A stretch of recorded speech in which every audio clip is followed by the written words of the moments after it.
Yo, what's up, everybody?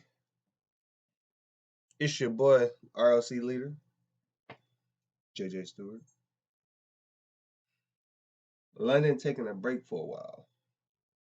So I'll be doing some reactions, getting a couple reactions out, a couple live streams, taking turns.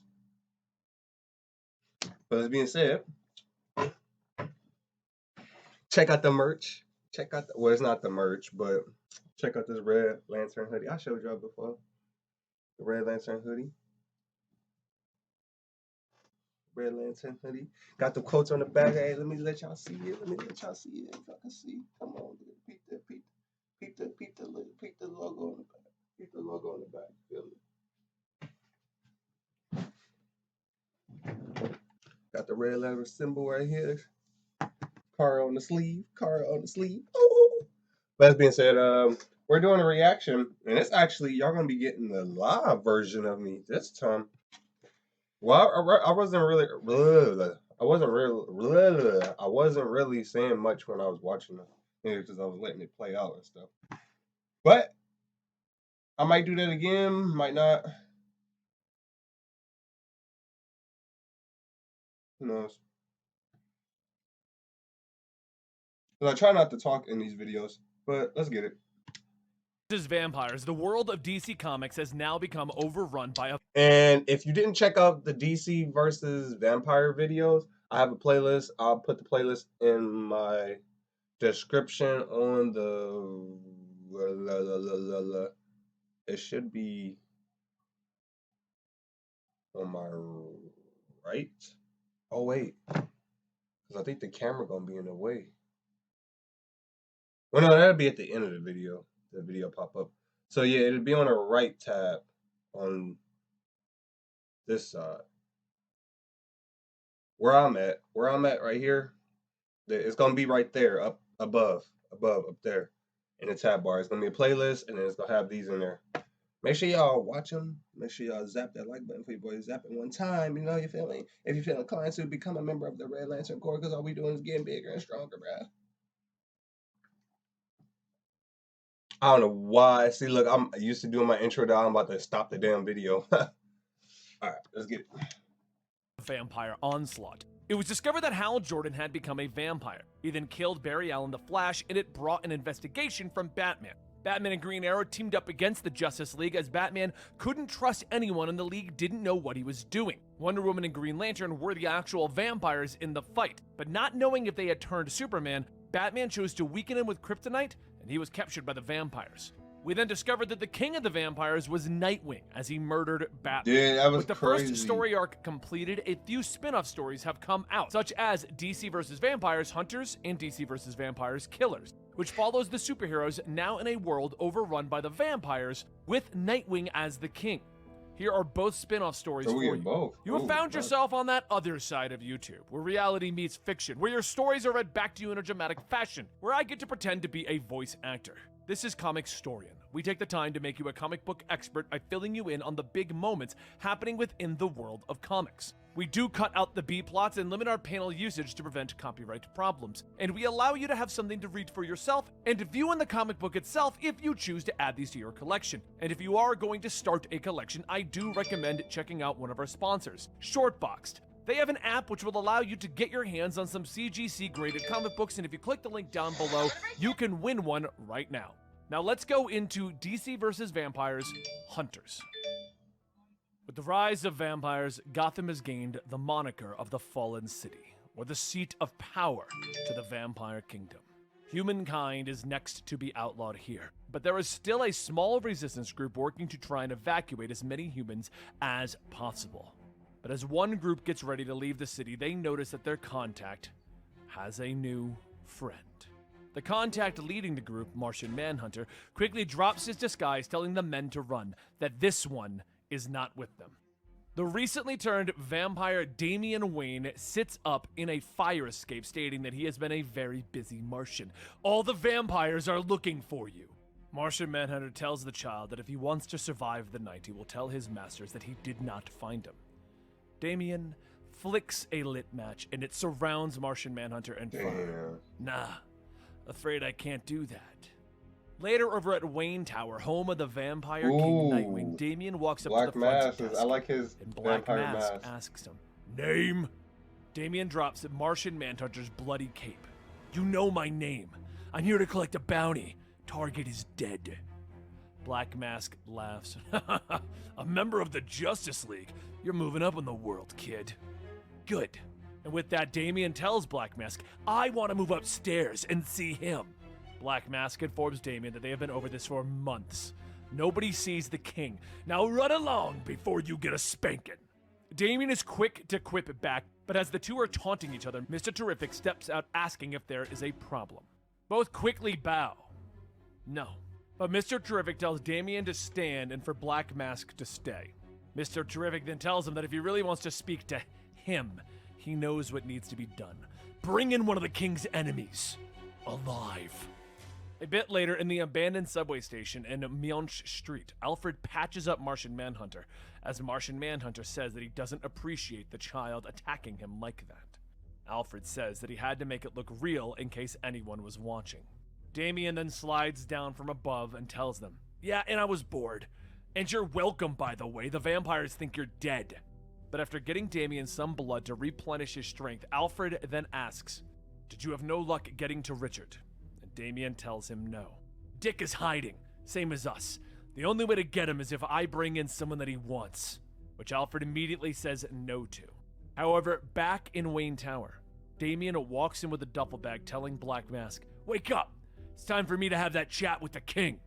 Black Mask looks at the bag. "Who did you get?" And Damian unzips it, revealing Alfred pleading to let him go. Once they go up to the throne room, Nightwing looks out over the ruined city. "I was warned that immortality can make one nostalgic, but I didn't expect it to happen so soon. I'm trying to remember. What was that dessert Bruce made for us when he took us on that trip to Midway City for his birthday?" Alfred says that he's afraid he doesn't recall a trip to Midway on his birthday. And Nightwing laughs. "Very good. It was a test. And even though I can't eat it anymore, I'll never forget the taste of the chocolate au crumble de feroce. Harder to do your tricks when you can't read a vampire's mind. Isn't it, Jean?" As Martian Manhunter reverts from his Alfred disguise, he says that the kill was his. Nightwing tells Damian, "Don't worry. The Martian will be busy with some of our other friends first." As several turned heroes and villains run out attacking Martian Manhunter, Nightwing begins to start the fight with Damian, kicking him, asking, "What was your play here? Do you want power? Even if you took me out, you're a bit off to be next for the throne." Damian takes out one of his knives, stabbing into his leg, cutting along it to reveal a hidden stake. But as Martian Manhunter fights, the vampires push him over the edge of the balcony, and Nightwing says that it seems that his co-conspirator is down, leaving you all alone once again. Damian leaps down, grabbing Nightwing by the neck, and Nightwing tells him, "You're going to have to answer me this. If it's not power you're after, what is it? Jealousy? Are you angry that I didn't pick you to be by my side?" Damian tells him that he made this mistake when he was human too, always thinking that everyone looks up to him. "But I never did. I always knew that I'd be better than you when I grew up." Nightwing pushes Damian back, asking, "Then why are you here then? Explain why before I kill you." Damian bites Nightwing's arm, throwing an elbow back, telling him, "Because you killed my father!" Nightwing tells him Bruce was a father to me too, but I would have to put him down when he found out that I was the Vampire King. Bruce was many things, but he wasn't complicated. He wasn't the person either of us looked to for compassion. Alfred was. A screen then lights up showing Alfred and the other Resistance members captured, and Nightwing. Painesville Party in the Park is back. Discover new music July 15th. Nightwing goes on. "And I raided your little underground hideout. Thanks for bringing in so many targets to one place, by the way." Nightwing then takes a seat. "You have a choice. We fight and Alfred and the others die, or you can race and try to save them, Damian. But if you are to leave now, you will never get another chance to finish me." Damian pauses for a moment, but ultimately turns to save Alfred, and Nightwing tells him, "Your compassion is your greatest weakness." Damian fights his way down to the lower levels of the tower, killing every vampire in his path, making it a point to kill Black Mask, telling him, "I never did like you." And as he reaches the room with everyone else, all but Alfred is alive, as fire begins to set her sights on him. Alfred tells him that he shouldn't have come, and Damien charges forward with his stake as fire blasts him with a concentrated beam of fire. Damien slams the stake into her chest, and as fire begins to grow unstable, she begins to combust, releasing more of her energy, and she begins to rip Damien apart. Alfred crawls over. Can you hear me? Her flames. Ultraviolet. Dying. Go. Alfred picks Damien up, tilting his head. Do it. And as much as Damien tries not to, he eventually bites into Alfred's neck, and he begins to drink. With enough to live, Damien passes out when Nightwing walks in. Hello. Alfred grabs the stake. Did you come here to finish him off? If you did, I'm ready for the fight. Nightwing tells him, I'm not here to kill you. In fact, I'm sorry that I didn't get a chance to ask this before we parted ways. Would you like to become one of us? You could have eternal life. It would mean a lot to me, Alfred. Alfred looks at him, glaringly. Respectfully, go to hell! Nightwing tells him, I thought so, but I figured I could still try. I'm sorry about everything. This isn't what I wanted, Tim, Jason, but Alfred stops him. Don't you dare speak his name! What do you want from me? I don't really know, Alfred. Maybe I wanted to make sure that Damien had been taken care of. At this point, you're no longer a threat. You'll never get the chance to face me again, so I just wanted to make sure the kid was okay. Why? Because this is forever. If our kind is going to share this planet, Damien might be the key to it. And he has something that the rest of us vampires lack. Compassion. Or maybe because when I turned, I had his support, while he had no one. Alfred picks up Damien's body and asks, are you going to let us walk out of here? And Nightwing tells him, I promise. Alfred tells him, you do. Nightwing turns. And this is goodbye, Alfred. And as Alfred begins to leave with Master Damien in his arms, goodbye, Master Richard. The story is getting heated up, but now it's time to see what was going on with Harley Quinn over in DC vs. Vampires Killers. Here we go. There was a war that shook humanity. Humans were lost, overrun by the vampires. And those fortunate enough to not have been turned, they do anything by any means to keep things that way. Even if it involves promising false hope in the form of protection against vampires. And that's where Harley Quinn and Selina Kyle come in. They are here to put a stop to the Mad Hatter's little underground crime ring, because that interferes with her underground crime ring. But while Hatter provides tools to fight against the vampires, Harley provides the same. Except Harley makes it very obvious that she is in it for profit, not for the good of humankind. Though there is one thing that Harley can offer that Hatter cannot, a supposed way out of Gotham, to which Harley makes very clear that she cannot do. And going forward, Hatter now works for her, so he can keep doing what he does and she'll come by in a week for her cut. Hatter apologizes for making her life harder than it needs to be, and he offers a means to relax her by shooting her in the back of the head with a crossbow. However, Harley is ready for that. Before he could even pull the trigger, she had already pulled hers and killed him. Before leaving, though, Selina motions that she probably didn't want to kill Mad Hatter. The Biters allow them to do what they do because they are beneath their notice. If they start killing people or consolidating power, that might look bad for them. Hatter helped take some of the focus off of them. Before heading home for curfew, Harley decides to get a bite to eat at the underground diner with her crew, which consists of Clayface and Solomon Grundy, who has been oddly quiet since joining. But while eating their, well, what passes for food these days, Harley notices a presence looming within the shadows. She throws her fork, telling them to come out, and from the darkness, Jim Gordon steps out, and Harley shouts that it's Jeff. Jim corrects her, telling her that he needs their help. They obtained a vial of Lex Luthor's blood. There's something in it that can kill the vampires, and they need it to get out of the city.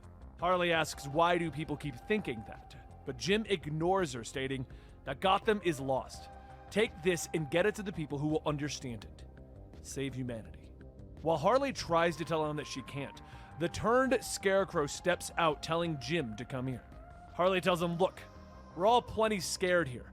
Why don't you try being a bit, I don't know, nicer? As Midnight and Atom Smasher come out and stand behind Scarecrow, Clayface and Solomon Grundy get up and Harley separates the two groups, stating that they all just need to relax and take a breath. Well, you know, those of us who can, at least. Suddenly there's laughter as Mr. Terrific comes out stating that it would seem that Miss Quinn is the voice of reason and the human community. But why is it that you are out past curfew? The one that we clearly set 5 months ago.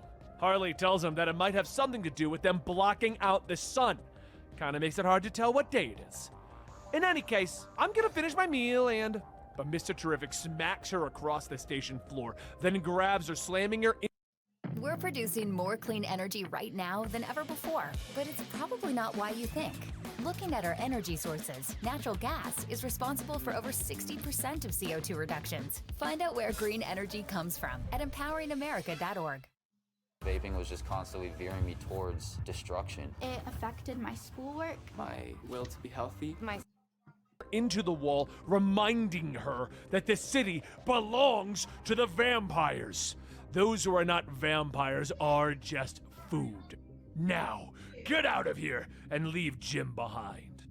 With that, Harley returns home to Arkham Asylum where Selina notices the cut on her face and asks what happened. Harley tries to play it off, but Selina pushes the subject until Harley talks about her run-in with Mr. Terrific. After a bit of persuasion, Selina convinces Harley to just relax for the night while she goes out and gets the medicine to put on that cut. If she goes out like that, she'll have biters swarming all over her. But later, while Harley is sleeping, Selina sneaks in and finds the vial, asking, "What is this?" Harley says that Jeff Gordon slipped it into her pocket. And Selina is confused. The race car driver? Harley tells her that she didn't ask what his hobbies were. He just said that it had some kind of magical power that hurts the biters. Said it could save the world. Selina says, maybe, or we turn this over to the vampires. How do riches and power beyond our wildest dreams and the Vampire King being in our debt sound, Harley? Because that sounds a lot better than saving the world. Harley snatches the vial, telling her that it sounds almost as good as saving the world. She'll think about it. So later that night, she sneaks out to the sewers to meet her contact to get the items out of the city. She finds Solomon Grundy there waiting. She asks if the boat is here yet. It might be time for them to get the hell out of Gotham for a bit. But suddenly, Solomon falls over and his head rolls away. Harley realizes very quickly that, oh no, this isn't good, and a voice tells her to run. She turns around to find a talking turd, and she responds to the turd with, "Oh my god, a talking turd! This city really is magical." Clayface says that it's him, or at least what's left of him. He's gonna have to get out of here. They killed Grundy and took the boat. He already doesn't have much left in him. From the shadows, Mr. Terrific steps out. He's right. But you can still give me what I want, Harley. She yells, "Fine, she'll give. Let her get it out of her pants." And after grabbing a small vial from the front of her pants, she sprays water into Mr. Terrific's face, and then quickly turns, staking midnight in the chest. Mr. Terrific wipes off his face. "Is that holy water? I will kill you for that!" And he slams her into the ground, getting ready to bite her. He stops, though, when he realizes there's a stake in his chest, and he begins to disintegrate. Damn. Harley gets up, dusting herself off. "You're not the first man to ever threaten me, and now you're all dead, and I'm still here. Guess they should call me Mrs. Unfreaking Believable. Now, where's my little turd-like friend?" With that, Harley returns to Arkham as she tries to quietly sneak back in, but Selina turns on the light asking where has she been. Harley holds up the clay-faced turd and says, "Look who got a makeover!" And Selina backs off asking, "Why did you bring that here?" And Harley looks at it. "Oh, ew, wrong turd." Selina then shows her fangs. "Where is the blood?" Harley says that if she turns and sees a vampire, it's gonna be real sad. Selina lunges, throwing herself, telling her not to play with her. The blood probably isn't even real. And Harley grabs a vase, breaking it over Selina's face. "Maybe not, but I will at least make your night a crappy one." As they begin to battle, Selina grabs Harley and bites into her neck. And after a few moments, steps back, asking, what's wrong with you?" Harley laughs. "I was worried about more biters. I thought they would catch me and take the blood vial away. So I injected it into myself." Selina begins to crumble away, just like Mr. Terrific did, and Harley says, "Wow, I guess it really does work." After setting fire to Arkham Asylum, she grabs her bag and bat and heads out as the last hope of humanity, which she herself already isn't too thrilled about being. Damn.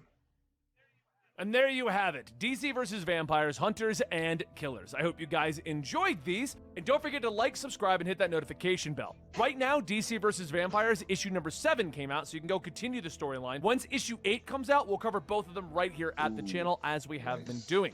Thank you guys so much for your continued support. Like, subscribe, hit that notification bell, and I'll see you next time. Before I was diagnosed.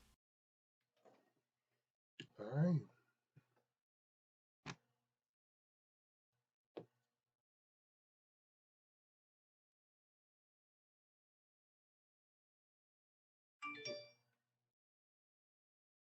That's that episode.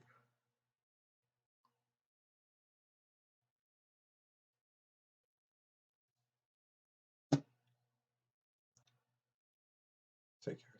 Peace.